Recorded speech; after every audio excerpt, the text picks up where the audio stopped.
생명의 시간입니다. 우리 아침 예배로 함께 하나님 앞에 나가겠습니다. 오늘은 욥기 19장 1절에서 29절까지의 말씀을 우리 함께 읽으시고 하나님 말씀을 전하겠습니다. 제 19장.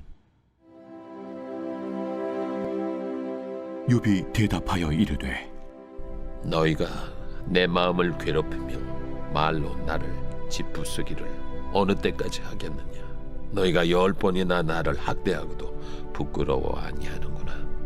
비록 내게 허물이 있다 할지라도 그 허물이 내게만 있느냐.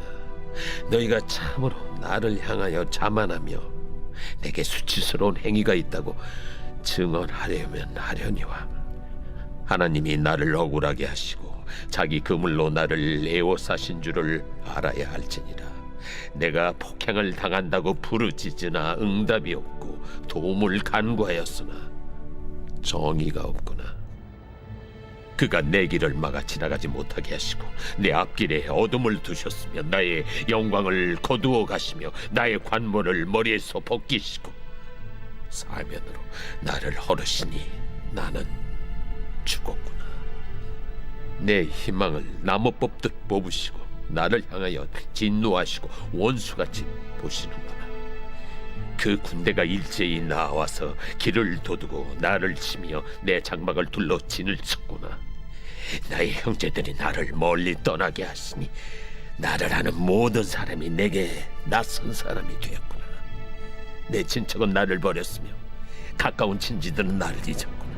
내 집에 머물러 사는 자와 내 여종들은 나를 낯선 사람으로 여기니 내가 그들 앞에서 타국 사람이 되었구나. 내가 내 종을 불러도 대답하지 아니하니 내 입으로 그에게 간청하여야 하겠구나. 내 아내도 내 숨결을 싫어하며 내 허리의 자식들도 나를 가련하게 여기는구나. 어린아이들까지도 나를 업신여기고 내가 일어나면 나를 조롱하는구나. 나의 가까운 친구들이 나를 미워하며 내가 사랑하는 사람들이 돌이켜 나의 원수가 되었구나. 내 피부와 살이 뼈에 붙었고 남은 것은 겨우 잇몸뿐이로구나. 나의 친구야, 너희는 나를 불쌍히 여기다오. 나를 불쌍히 여기다오.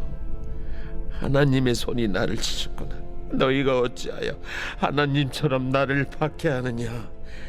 내 살로도 부족하냐. 나의 말이 곧 기록되었으면 책에 씌워졌으면 철필과 납으로 영원히 돌에 새겨졌으면 좋겠노라.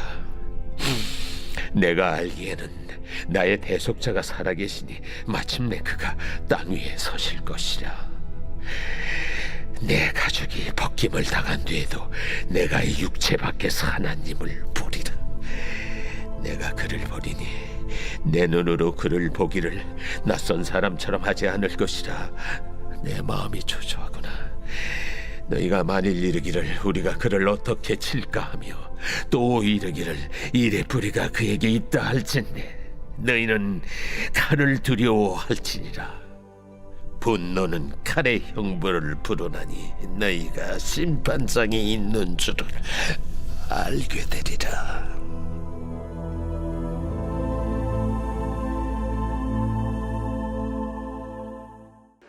요즘 폭염이 기록적인 폭염이 지속되고 있습니다. 거의 30일 정도 동안 열대야가 지속되고 있죠.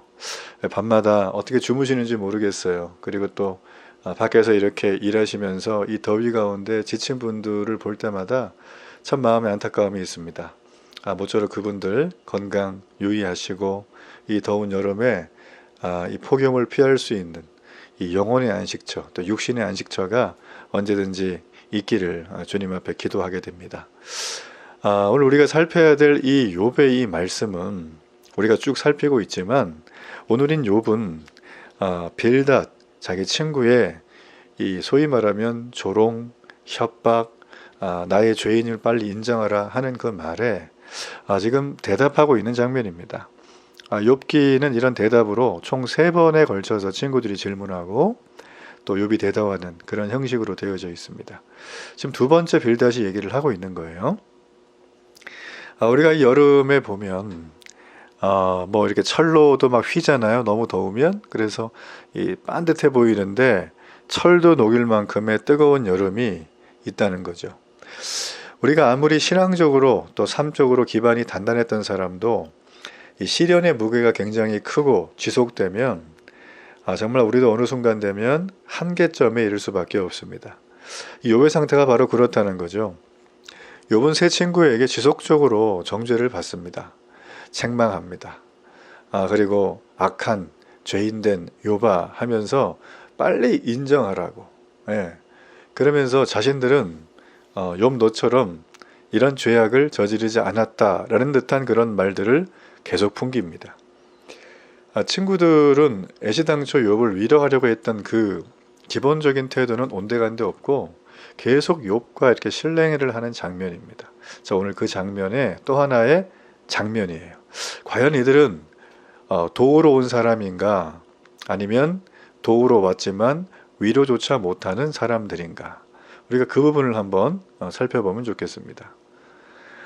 빌닷은 뭐 앞서 욥이 악인이라고 계속 암시를 했죠. 또 악인의 최후도 얘기를 했습니다. 많이 괴롭힙니다. 그래서 이 욥은 지금 그 얘기를 듣고 여러 가지로 많이 고민하고 있다가 대답을 하는 건데 욥은 도리어 이 친구들이 부끄러워해야 된다고 경고를 합니다. 그리고 매우 중요한 얘기를 하나 하고 있거든요. 원래 이게 말씀해 보면 너희가 나에게 죄 때문에 마땅한 대가를 지불하고 있다고 하는데 그러는 너희는 나와 비교할 때 얼마나 더 의로운가. 자, 여러분 이거는 이 의로움의 싸움, 소위 말하면 명분의 싸움, 명예의 싸움입니다. 그렇죠? 세상에 뭐 묻은 개가 뭐 묻은 개 나무란다고, 그죠? 자기도 다 이렇게 있으면서 다른 사람을 정죄하고 비난하는 거 우리가 너무 익숙하다는 거예요. 지금 이제 욥은 그 얘기를 꺼내고 있는 거죠. 자, 욥이 볼 때 욥의 친구들은 자신이 고난당하는 것을 보면서 자만하고 있다고 보였어요. 그 자신을 지적하는 일을 너무 기뻐하고 있는 거라고 그는 느꼈어요. 욥은. 그래서 욥은 이 고난이 계속 말해왔지만 내 죄에 대한 벌이 아니다. 하나님이 허락하신 이유 없는 고난이라고 계속 주장을 또 하고 있는 거예요. 자, 그런데 이 내용을 우리가 누가복음 13장 4절에 보면 알 수 있는 하나의 대목이 있습니다. 실로암에서 망대가 무너져 치여 죽은 18사람이 예루살렘에 거한 다른 모든 사람보다 죄가 더 있는 줄 아느냐? 자, 이 말은 누가 하신 말씀이에요? 예수님이 하셨죠? 예수님이 실로암 망대 사건을 가리켜서 얘기를 하는 거예요. 그러니까 실로암 망대에서 그 망대가 무너져 갖고 죽은 사람이 있는데 예루살렘에 거한 너희들보다 얘네가 죄가 많아서 죄인이라서 죽은 거야? 지금 이 얘기를 하는 거죠. 지금 빌닷의 공격에 욥은 똑같은 심정으로 말하는 것입니다. 그러니까 현재의 삶의 평안함을 근거로 해서 친구들은 이 죄의 경중을 판단하고 있어요. 쉽사리. 우리는 이런 우를 범할 때가 많지 않습니까?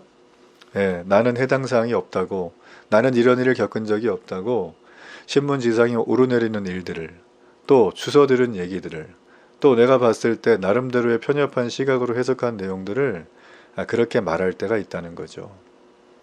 그러니까 욥은 이런 친구들의 비난을 절대 수용할 수가 없는 거예요. 욥은 분명히 얘기를 했거든요. 이거는 하나님이 허락하신 건데 이유가 없는 알 수 없는 고난이다. 그런 거라는 거예요. 우리 주변에도 그런 분들이 있습니다. 여러분 그런 분을 볼 때 어떻게 대할 것인가 고민을 하시길 바랍니다. 자, 7절부터 이어지는 말은 하나님이 엄청난 고난을 자기에게 허락하셨다고 욥이 지금 탄식을 하고 있어요. 친구들은 이 상황에 대해서 욥과 동일한 입장에 있지 않죠. 그들은 악인들은 악인의 법칙이 있는데 처음엔 잘 되는 것 같아도 그냥 인과응보로 나중엔 다 벌을 받게 된다. 그들은 그렇게 생각을 했습니다. 그러나 반면에 욥은 하나님이 당신의 의지대로 자신에게 고난을 주신 거라고 얘기를 해요. 즉 인과응보가 아니라 인과응보의 법칙으로 내가 지금 고난당하는 게 아니라 나는 지금 하나님의 간섭 아래 이런 일들이 일어나고 있다. 그러니 나는 악인의 파멸과는 극명하게 다르다. 지금 그 얘기를 하고 있거든요. 예. 지금 그런데 이 얘기를 하는데도 불구하고 이 친구들은 거기에 대해서 동의할 마음이 별로 없습니다. 욥은 지금 굉장히 고립돼 있어요. 그리고 소외감을 많이 느낍니다. 우리가 쭉 이렇게 말씀을 읽어보게 되면 14절에 보면 내 친척은 나를 버렸고 13절에는 나의 형제들이 나를 멀리 떠나게 했고 다 이게 지금 뭐냐면은 수동태예요. 그러니까 하나님이 다 이렇게 하셨다는 거예요. 욥은 이런 여러 가지 많은 상황을 겪으면서 자기 주변에 자기를 위로해 줄 사람 단 한 명도 없다는 얘기를 하는 거죠. 심지어는 위로자로 찾아온 친구마저도 의지는커녕 자신을 더 힘들게 하는 사람이라고 말해주고 있어요. 지금 욥은 그래서 갈망하고 있습니다. 무엇을 갈망할까요? 바로 자신의 대속자를 갈망하고 있습니다. 25절에 보면 자신을 위한 대속자를 찾는다고 욥은 말합니다. 여러분, 이 대속자란 말은 고엘이란 말과 비슷합니다. 레위기에 등장하고 요즘 우리가 룻기 살피고 있죠. 이 고엘이란 말, 기업 물을 자. 자, 여러분, 고엘이 뭘까요? 여러분, 고엘 제도는 하나님이 이스라엘 백성들에게 지극히 사랑하셔서 주신 거예요. 아무 의미 없어 준 것이 아니라 인간의 왜곡되고 그릇된 사랑이 반드시 이상한 대로 갈 거기 때문에 내가 그들을 바로잡기 위해서 인간을 사랑하는 마음에서 준 게 바로 고엘 제도입니다. 한마디로 말하면 빚 갚을 능력이 없는 사람을 구원해주는 제도가 바로 고엘 제도죠. 지금 욥은 바로 자신을 이 고난 가운데서 건져줄 대속자, 즉 고엘을 구하고 있어요. 지금 자기 주변에 자기를 고립감에서 소외감에서 건질 수 있는 사람은 한 명도 없다는 걸 그는 알고 있습니다. 그래서 이 대속자로 인해서 그는 다시 한번 희망을 얻고 자신의 결백을 말씀해 주시고 그리고 내가 이제 그 하나님 앞에 서기를 기대했습니다. 여러분, 죄인이 구원을 얻는 방법은 무엇일까요? 선한 일을 많이 하신 것일까요? 아니면 자신의 삶을 뉘우치고 깨끗하고 겸손하게 살아가는 것입니까? 다 들으면 일리가 있는 거지만 우리의 인간의 걸음과 수고와 노력으로는 정결하시고 깨끗하시고 완전하시고 전능하시고 우리의 생각과 이상을 뛰어넘으시는 훨씬 더 높은 차원에 계신 하나님 앞에 도달할 방법이 없다고 성경은 말합니다. 자, 그렇다면 죄인이 구원을 얻을 방법은 무엇일까? 욥이 바랬던 것처럼 대속자를 갈망하는 것입니다. 우리의 고엘, 우리의 빚 갚을 능력이 없는 것을 그분 앞에 솔직하게 인정하는 거죠. 성경에 니고데모라는 사람이 등장합니다. 이 니고데모는 예수님이 선지자임을 알았어요. 더 중요한 이스라엘이 대망했던 메시아임을 알았습니다. 그분은 하나님의 아들이라는 걸 그는 알았어요. 그래서 그는 찾아갑니다. 근데 언제 찾아가나요? 남이 아무도 안 보는 밤중에 찾아갑니다. 그리고 예수님이 말씀하신 거듭나야지만 하나님 나라에 들어갈 수 있다. 그 말을 이해를 못해요. 이분이 무식자가 아닙니다. 이분은 당시에 이 종교 지도자였어요. 그리고 거의 탑 리더급에 속하는 엄청난 분이에요. 성경 박사죠. 구약 성경. 자, 그런데 예수님이 하는 말을 알아듣질 못하는 거예요. 내가 어떻게 다시 태어날 수 있습니까? 내가 어떻게 거듭날 수 있습니까? 내가 어떻게 어머니 몸에 들어가 다시 나올 수 있습니까? 이제 이런 말을 하는 거예요. 예수님이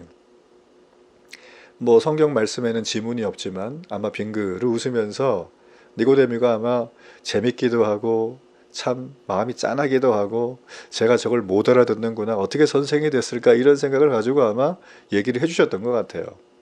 자, 이렇게 니고데모는 그 일막이 끝납니다. 자, 그런데 결정적으로 니고데모가 완전히 마음을 다르게 먹고 지금까지 자신이 왔던 방향을 바꾸는 장면이 등장합니다. 그게 어디입니까? 자, 그의 친구죠. 요셉이라는 사람이 예수님의 십자가의 시신을 수습하고 그에게 장례를 치르는 그 장면에서 니고데모는 완전히 마음을 돌이켜요. 니고데모는 당시에 천하게 여겼던, 어째 보면 이 남자들은 하지 않는, 또 종교 지도자는 하지 않은 일들을 하게 되었어요. 그게 무슨 일이냐면 바로 예수님의 시선을 수습하고 이것을 함께하는 일들에 암묵적으로 동의하고 동참한 거예요. 여러분, 이거는 바로 대속자를 만난 사람이 할 수 있는 방법입니다. 죄인이 구원을 얻는 방법은 니고데모처럼 지식으로 가는 것도 아닙니다. 맞는데 호기심 찾아서 오는 것도 아니에요. 바로 그분을 나의 대속자로, 나의 고엘로, 나를 건질 자로 받아들이는 것입니다. 받아들이는 거예요. 여러분, 지금 욥은 이 엄청난 고립감, 소외감, 외로움, 이런 여러 가지 것들 속에서 누구도 나의 진실한 위로자와 친구가 되어주지 못함을 알게 되죠. 여러분, 사람은 다른 사람을 전적으로 의지할 수도 없고요. 누군가를 위해 의지의 대상이 되어줄 수도 없습니다. 왜냐하면 사람은 모두가 죄인이에요. 내가 아무리 신실한 사람이라도 어제와 오늘의 내가 다를 수가 있습니다. 그러나 예수님이 나의 대속자가 되신다면 그분의 관계는 전혀 다른 거예요. 여러분, 구원이 무엇입니까? 죽어서 천국 가는 게 아니라 관계가 예수님과 연결됐다는 거죠. 그분과의 관계는 믿음으로 연결이 됩니다. 믿음을 통하여 관계가 연결되면 이제부터 그분의 능력과 그분의 은혜와 그분의 생명이 나를 통하여 세상에 흘러가는 거예요. 자, 그렇게 되어졌을 때 우리는 진짜 고립감과 소외감과 어려움에서 일어날 수가 있는 거예요.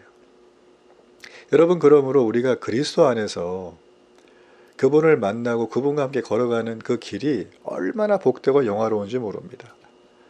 예수님과 함께 한다면 인생이 허무하게 끝나지 않을 것입니다. 지금도 허무와 고통 때문에 어려워하는 분들 많으시죠? 그러나 우리 주님과 함께 하신다면 여러분은 지금 욥보다 더한 고통을 겪고 있어도 그 누구도 여러분의 마음을 알지 못해도 설령 내가 이 땅을 살아가며 내 마음을 그 누구도 모른 채 내가 이 땅에서 육체의 숨이 끊어진다고 해도 우리 주님은 다 알고 계세요. 그 주님이 우리와 함께 허무가 아니라 감사와 기쁨에 새로운 세상으로 이끌어 가실 것입니다. 여러분, 욥이 바랐던 것은 하나님의 은혜였어요. 그리스도 예수만이 나의 참된 위로자의 구원자라고 고백했던 것입니다. 전 여러분이 이런 믿음의 고백을 함께하며 이하로 다가올 여러 많은 일들 속에 우리 주님을 높이며 살아가는 은혜와 감동이 있기를 바랍니다. 결단의 기도를 드립니다. 살아계신 하나님, 세상이 나를 도울 수 없다고 하나님 내 마음에 낙심했습니까? 좌절했습니까? 툭툭 털고 오늘 주님을 나의 대속자로 여기며 나의 고엘로 여기며 분연히 일어서는 은혜와 능력을 부어 주옵소서. 예수님의 이름으로 기도합니다. 아멘.